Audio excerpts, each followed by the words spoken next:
What you were hearing there was waterhammer, that banging noise. What that is, if you do have it, there is quite an easy way to get rid of it, and I'll show you exactly what to do to make it happen. Waterhammer is basically what happens when the water comes to a sudden stop inside your pipes and there are air pockets. That water can't just disappear. It has to go somewhere, and what it does, it hits a valve and it creates that banging noise that sends a shock wave through your entire plumbing system, through that pipe, and it just bang. That's what creates your banging noise, the water hammer.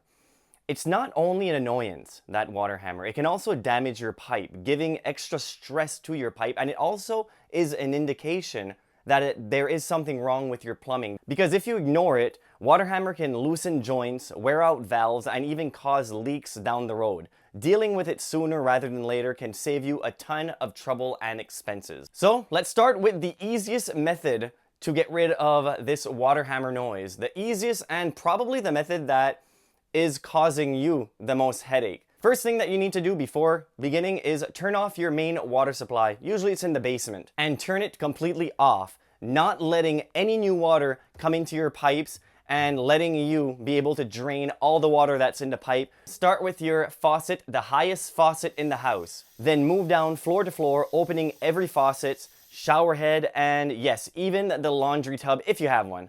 By the time you get to the lowest floor, you've opened every water outlet in your house. And also, don't forget to flush the toilets, because every water that can get ejected from your pipes will help your pipes completely reset. The lowest faucet of your house, probably the basement faucet, go there, watch the water turn into a trickle, and then stop.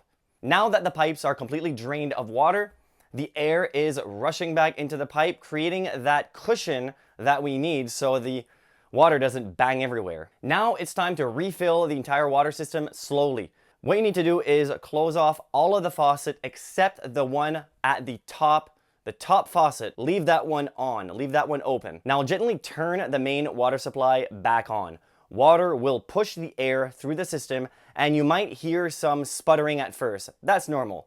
Once the top floor faucet is running smoothly, turn it off and go around opening the other faucets again, starting from the lowest level. This gradual refill helps prevent new pressure surges. This will usually fix water hammer all by itself. It's basically just letting your pipes breathe in new air, creating that cushion for the new water, and not letting new pressure come in and create that disturbance in your pipes. If this did not work for you, there are other things that you can do DIY to basically fix your water system banging issues before something happens. One thing that you can do is install a water hammer arrestor. Think of water hammer arrestors as tiny shock absorbers you attach to your pipes. These are designed to soak up the pressure waves before they rattle your pipes.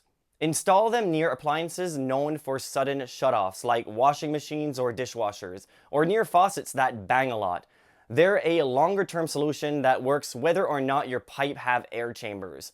This is a longer-term solution and it will work whether your pipe has air pockets or has no air pockets at all. And if your water hammer does come back, if it did go away after flushing out your system, this would be a way for it to just never come back again afterwards. But one thing that you can do right away before installing the valves is at least check if your water pressure should be changed. High pressure can make water hammer way worse.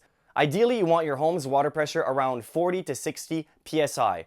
You can grab a pressure gauge at your local hardware store, or I'll have a link in the description below of everything I talk about in this video. And also, if you have any soundproofing projects that you're wondering how to get through, I also have a members section where I can go through your soundproofing project step by step with you and make sure that you choose the material and the path that is right for you and that won't break the bank, hopefully. Now grab your pressure gauge and check if the water pressure is too high.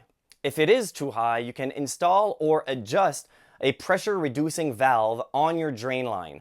Lower pressure means the water won't slam into closed valves as hard, cutting down on the noise and, most importantly, the strain on your pipes. Next thing you can do is, if you know exactly which pipe is making noise and you have access to it, you can see that pipe.